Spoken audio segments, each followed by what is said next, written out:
নমস্কার। আজকে আমাদের একটা খুব সেনসিটিভ বিষয় নিয়ে আলোচনা করছি যে বিশেষ কোন কোন লক্ষণ দেখে বুঝবেন যে আপনি একজন শুদ্ধ আত্মা। তো ১ নম্বর পয়েন্ট প্রথমেই, যদি কোনো আত্মা বিশেষ কিছু ভেবেচিন্তে না কথা বলে, অর্থাৎ ম্যানিপুলেশন নেই মনে, ম্যানিপুলেট করতে পারে না, মানে যা তার মনে আছে সেটাই সে বলে দেয়, সেটা ভালো হোক ঠিক হোক বলে দেয়। তো এই যে ম্যানিপুলেশন নেই যার মধ্যে, সেই ব্যক্তি হচ্ছে গিয়ে একজন শুদ্ধ আত্মা।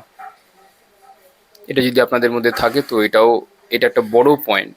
যার মধ্যে ম্যানিপুলেশন নেই সে ব্যক্তি সত্যি শুদ্ধ আত্মা। মানে মনে এক মুখে এক এই জিনিসটা নয়, যেটা তার মনে হচ্ছে সেটা আপনাকে বলে দিচ্ছে, এইরূপ ব্যক্তি কিন্তু শুদ্ধ আত্মা। নাম্বার সেকেন্ড, পার্ট টু, শুদ্ধ কথার অর্থ অর্থাৎ বিশুদ্ধ, অর্থাৎ আমার একজনের কথাই মনে পড়ে এই শুদ্ধর কথা আর কি, মনে পড়তে গেলে মানে মনে করলে আর কি, সেটা হচ্ছে মহাদেব। মহাদেব হচ্ছে কি নিত্য শুদ্ধ। অর্থাৎ অর্থাৎ কি জানেন, মানে মহাদেবকে না নিত্য শুদ্ধ কেন বলে বলি, মহাদেবকে আলাদা করে রোজ শুদ্ধ করতে হয় না, উনি এমনিই শুদ্ধ, যেন ওনাকে নিত্য শুদ্ধ বলে। মহাদেব যদি রেগে যায়, ক্রোধ সৃষ্টি করে, তাও সেই ব্যক্তি শুদ্ধ। এইরূপ ব্যক্তির মধ্যে তারা যদি ভুল কিছু বলে দেয় তাও তারা শুদ্ধ। এবার কেন শুদ্ধ? কই আমাদের ক্ষেত্রে তো তা নয়, আপনারা বলবেন। এই ব্যক্তির ইন্টেনশন পরিষ্কার, এই ব্যক্তির কর্ম শুদ্ধ, এই ব্যক্তির ইন্টেনশন যার পরিষ্কার, সে যাই করুক সবকিছু শুদ্ধ, সে যাই করুক সবকিছু শুদ্ধ। বিশেষ করে এই শুদ্ধতা আসে আমাদের শরীরের বিশুদ্ধ চক্র থেকে। আপনি দেখবেন সমাজের যে বিষ, কিভাবে মহাদেব নিজে এই গরলকে পান করেছিলেন সমাজকে বাঁচাবার জন্য। যে বিষ সমাজে যদি যেত তাহলে প্রাণহানি ঘটতো সমস্ত সংসারের। তো সমস্ত জীবকুলের মঙ্গলার্থে যে ব্যক্তি এই সমাজের বিষগুলো গ্রহণ করেছেন, এবং মহাদেবের মতন মানে এত শক্তিশালী দেব, মহাদেব সেও পর্যন্ত দাঁড়িয়ে থাকতে পারছিলেন না শেষ পর্যন্ত, যদি না প্রকৃতি মা এসে তাকে এসে ধরতো। তাহলে বুঝতে পারছেন, যে ব্যক্তি বিশুদ্ধি চক্রে থাকে, অর্থাৎ যে ব্যক্তি পবিত্র আত্মা, সে এই সমাজের তাপ চাপ খেয়েও হজম করে নেয়। হ্যাঁ, অবশ্য তাই, ঠিকই, তাকে রক্ষা করবার জন্য প্রকৃতি তো অবশ্যই থাকে। আবার অনেক সময় থাকে না, সেটা মানুষ ভেদে বিচার, মানে সেটা অন্যরকম একটা ধারাতে নিয়ে চলে যায়। তবে এই ব্যক্তিও কিন্তু শুদ্ধ আত্মা। এই ব্যক্তি যদি যার বিশুদ্ধ চক্র খুব ভালো আছে, বা বলা ভালো যার জন্ম এই বিশুদ্ধ চক্রতে থেকে শুরু হয়েছে, সেই ব্যক্তিকে যদি ঠিকঠাক ভাবে গাইড করা যায়, যাতে সে আর নিচে যাতে যদি যদি সে না নামে, হার্ট চক্র অর্থাৎ খুব গান বাজনা সঙ্গীত এগুলো করলে তো প্রচুর ইমোশন লাগে, তো হার্ট চক্রকে এই ব্যক্তি নিজের ইচ্ছে মতন চালনা করতে পারে, যে ব্যক্তির বিশুদ্ধ চক্র খুব স্ট্রং থাকে নর্মালি। কিন্তু উচিত নয় সেগুলোকে নিয়ে ঘাটাঘাটি করা, কারণ তার তার উচিত হচ্ছে ওপরের দিকে যাওয়া। তো এরকম ব্যক্তি বিরল ব্যক্তি, যদি কোনোদিনও এরূপ ব্যক্তি পান তো তাকে প্রণাম করবেন, তার আশীর্বাদ নেবেন, তার হাত মাথায় দিয়ে। এই ব্যক্তি যদি কাউকে মাথায় হাত দিয়ে আশীর্বাদ করে দেয়, আপনার প্রারব্ধ যাই থাকুক না কেন এই ব্যক্তি হজম করে নেবে। তো নর্মালি এইসব ব্যক্তিকে এই জন্যই অ্যাডভাইসড করা হয় যে তারা যাতে বাইরে কোথাও না বেরোয়, লোকের সাথে যাতে বেশি যাতে না তারা মেলামেশা করে, যাতে দেখা সাক্ষাৎ না করে, বেশি কথাবার্তা না বলে, কারণ সেতে হিতে বিপরীত হতে পারে দুটো পক্ষেরই। পার্ট থ্রি, এইরূপ ব্যক্তির কামুকতার দিকে বেশি ঝোঁক কিন্তু থাকে না। এটা হচ্ছে গিয়ে 3rd নম্বর পয়েন্ট, অর্থাৎ পার্ট থ্রি।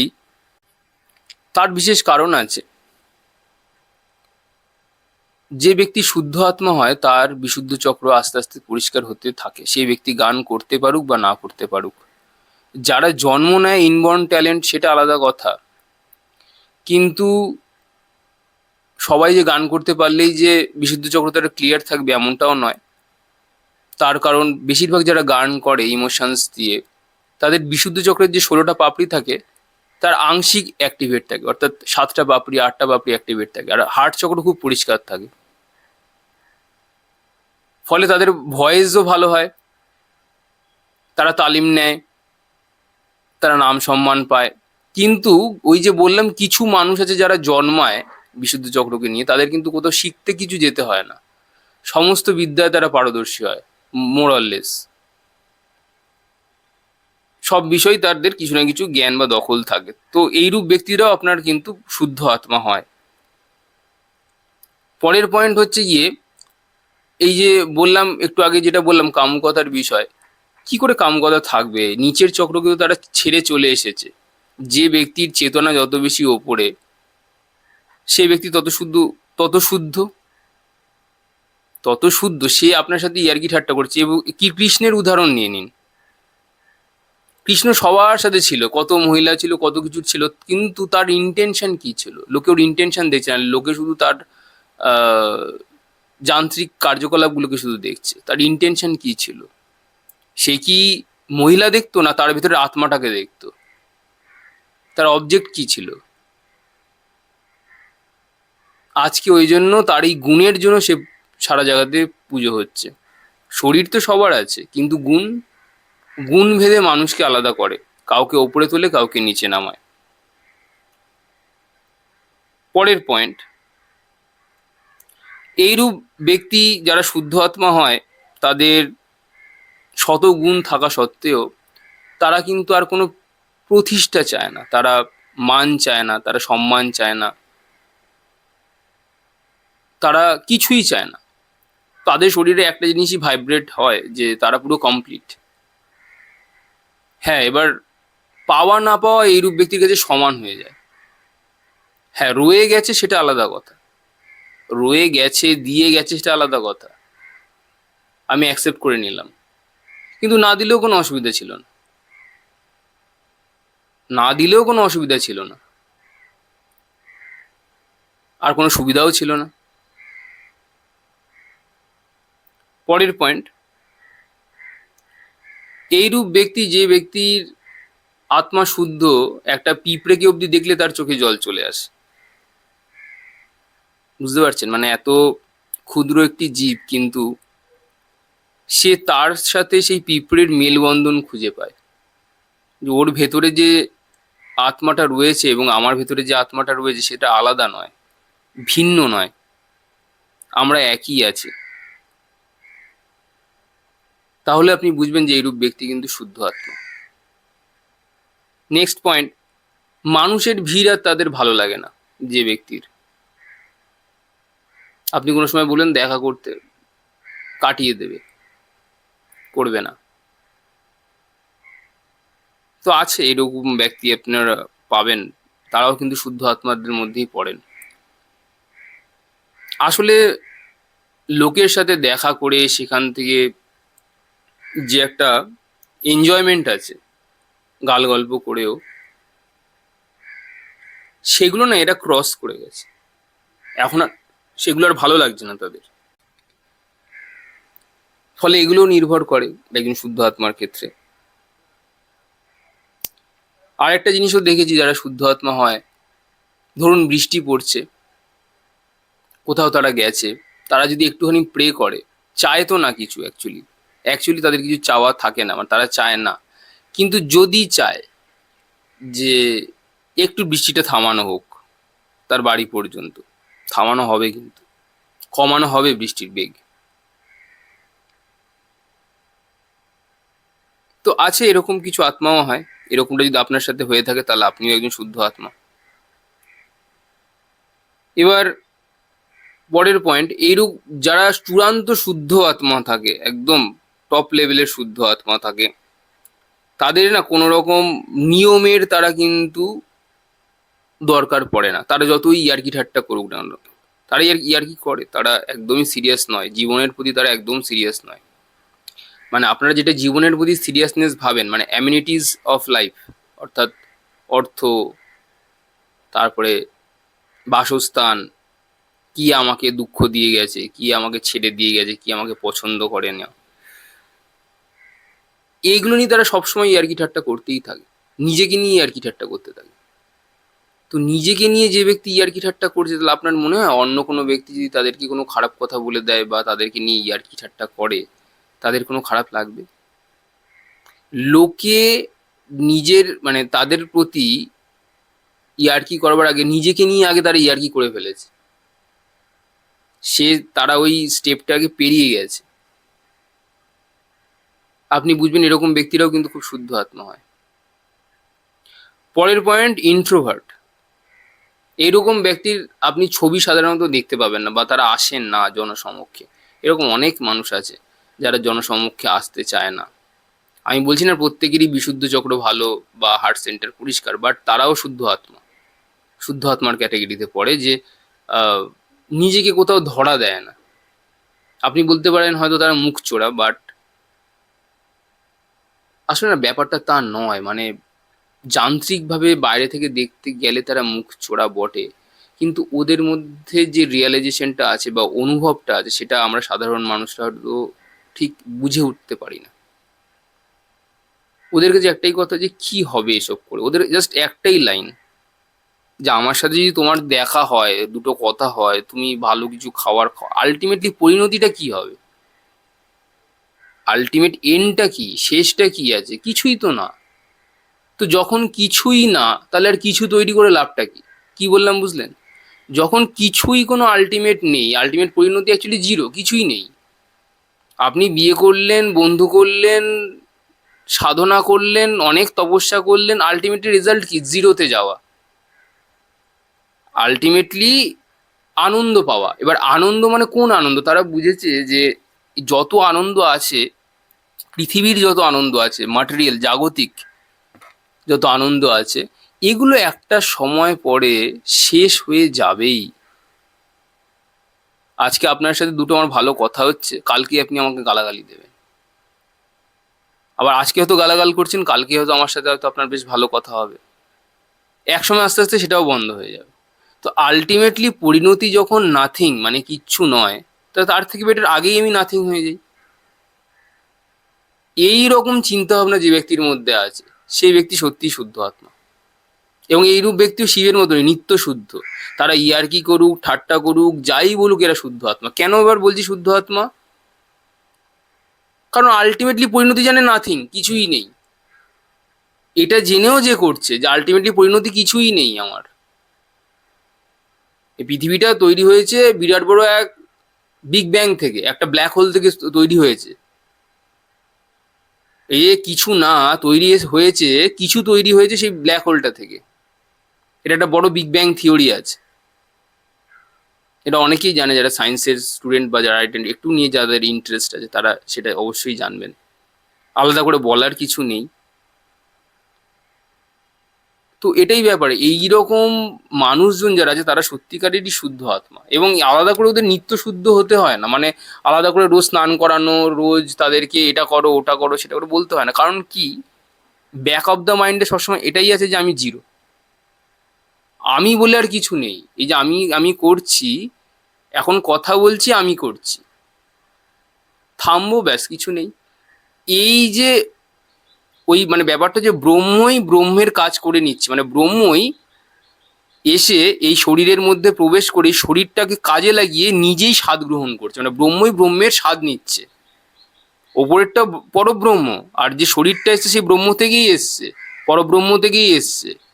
আর সেই ব্রহ্মই এই শরীরটাকে কাজে লাগিয়ে নিজের যত স্বাদ অনুভব আছে, নিজে সেই স্বাদ গ্রহণ করে আবার সেই ওপরেই বিলীন হয়ে যাচ্ছে। এইরূপ যার ডেটা ক্লিয়ার থাকে বা ক্লিয়ার কনসেপ্ট থাকে, সেই ব্যক্তি শুদ্ধ আত্মা। এবার পরের পয়েন্ট হচ্ছে, এইরূপ ব্যক্তি না একটা সার্টেন সময়ের পরে দেখবেন একা থাকার সিদ্ধান্ত নেয়। একা থাকার সিদ্ধান্ত নেয় মানে কমপ্লিটলি একা। বলেই দেবে যে আমার কোনো দরকার ছাড়া আমাকে কোনো ফোন করবেন না, আমার সাথে যোগাযোগ করবেন না, একদম পরিষ্কারই বলে দেয়।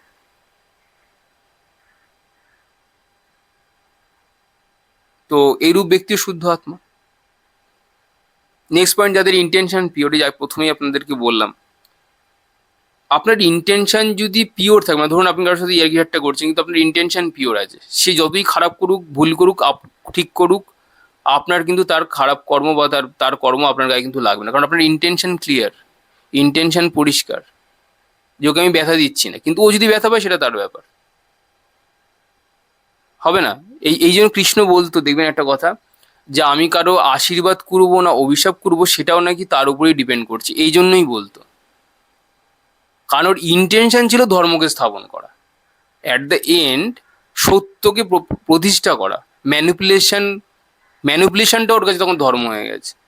কারণ কি, ম্যানিপুলেশন করছে কিসের জন্য? ধর্ম পালনের জন্য। তো ধর্ম পালনের জন্য যদি ম্যানিপুলেশন হয় তাহলে সেটাও কিন্তু ধর্ম। এটাই দেখবেন পুরো মহাভারতে, এটাই অ্যাকচুয়ালি দেখতে পাবেন। এই যে যত মহারথীরা ছিল, ধুরন্ধর মহারথীরা, এদেরকে আপনি ভাবছেন কি এমনিভাবে কি হারানো যাবে নাকি? অসম্ভব ব্যাপার। তারা অত্যন্ত শক্তি রাখে, পঞ্চপাণ্ডবদের থেকেও বেশি শক্তি রাখে। ভীষ্ম একা দাঁড়িয়ে গেলে ওটা পঞ্চপাণ্ডব কোথায়,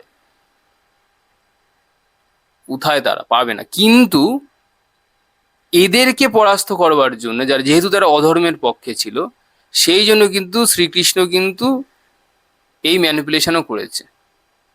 কাকে কখন দিয়ে কি কাজ করাতে হবে, কিভাবে তাকে আংশিক সত্যি বা মিথ্যাকে ম্যানিপুলেট করে দিয়ে কিভাবে তাকে কিভাবে ভুল পথে চালিত করে তাকে হারাতে হবে ধর্ম রক্ষার্থের ক্ষেত্রে।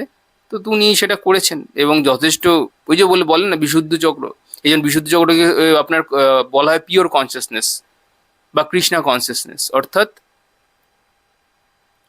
যে ব্যক্তির মধ্যে 16 কলা রয়েছে। বিশুদ্ধ চক্রের মধ্যে আপনার 16টা পাপড়ি থাকে। তো সেই 16টা পাপড়ির মধ্যে 16টা গুণ আছে। এবার ওই 16টা গুণ দিয়ে 16 রকম ভাবে জীবনকে চালানো যায়। কৃষ্ণ তাদের মধ্যে একটা এক্সাম্পল। পরের পয়েন্ট হচ্ছে নির্লোভ। যে ব্যক্তির মধ্যে কোনো লোভ নেই, আপনি তাকে না, মানে কি বলবো, আপনি পয়সা দিয়ে, কোনো কিছুকে টোপ দিয়ে, উপহার দিয়ে, উপঢৌকন দিয়ে, এই সমস্ত দিয়ে আপনি তাকে নিজের করতে পারবেন না। একমাত্র ভালোবাসা দিয়ে তাকে জেতা সম্ভব, মানে শুদ্ধ প্রেম দিয়ে একমাত্র তাকে জেতা সম্ভব। আদারওয়াইজ আপনি তার এনার্জিকে হ্যান্ডেল করতে পারবেন না। পরের পয়েন্ট হচ্ছে কি, এইরূপ ব্যক্তির মরে যাওয়ার জন্য কোনো দুঃখ নেই। আমার একটা বন্ধু ছিল এরকম, সত্যি শুদ্ধ আত্মা ছিল, তার ব্লাড ক্যান্সার হয়েছিল। আজকে সে নেই, কিন্তু তার কথা বলছি। গতকাল তার অ্যাকচুয়ালি জন্মদিন ছিল। সর্বগুণ সম্পন্ন, এ বিষয়ে কোনো দ্বিমত নেই। মাত্র 28 বছর বেঁচে ছিল। তো এই ব্যক্তি যেদিনকে মরে যায়, সেদিনকে তার পরীক্ষা ছিল, বোর্ডের পরীক্ষা ছিল, এবং তখন সে হাসপাতালের বেডে ছিল। তাকে বলা হয়নি যে তার, মানে যে রোগটা ধরা পড়েছে, একটা রোগ হয়েছে, সেটা আমি বলছি না, তাকে সেটা বলা হয়নি, কিন্তু সে খুব ভালোভাবেই বুঝেছিল এবং সে ডেকে আমাকে বলেছিল এই জিনিসটা, যে আমি আর 2 দিন থাকবো, 2 দিন, just within 2 days I live. এই 2 দিনের মধ্যে আমি চলে যাব।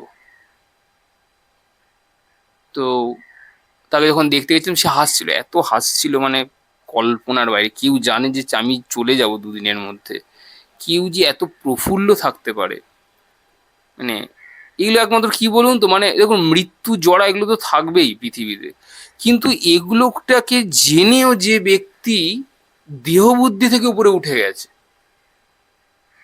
দেহ বুদ্ধি থেকে যে ব্যক্তি উপরে উঠে গেছে, এই জন্য আমি শ্রীকৃষ্ণের কথা আমার আমার মনে পড়ে যায় ওকে দেখলে। কেন? শ্রীকৃষ্ণেরও যখন ওই মৃত্যুর সময়, কিন্তু শ্রীকৃষ্ণ কিন্তু খুব সুন্দর রিল্যাক্স, একদম ব্লিসফুল ছিল। এই ব্যক্তিও ঠিক সেরকম, মানে আমার দেখা অ্যাটলিস্ট, এরকম অনেকেই থাকতে পারে, কিন্তু অ্যাটলিস্ট মানে স্বচক্ষে দেখা এরকম ব্যক্তি যে ব্লিসফুল, জেনেও যে আমি চলে যাব 2 দিন। তো আমি পরীক্ষা দিয়ে, বোর্ডের পরীক্ষা দিয়ে বেরিয়েছি। তখনই তার বাড়ির লোক ফোন করে বলে যে সে আর নেই। যাই হোক, আজকে এত অব্দিই থাক। আপনারা যদি অ্যাস্ট্রোলজিক্যাল কনসালটেশন বা গাইডেন্স নিতে চান, তারা চ্যানেলে দেওয়া ডিসক্রিপশন নাম্বারে যোগাযোগ করতে পারেন। আজ আসি, সবাই খুব ভালো থাকবেন।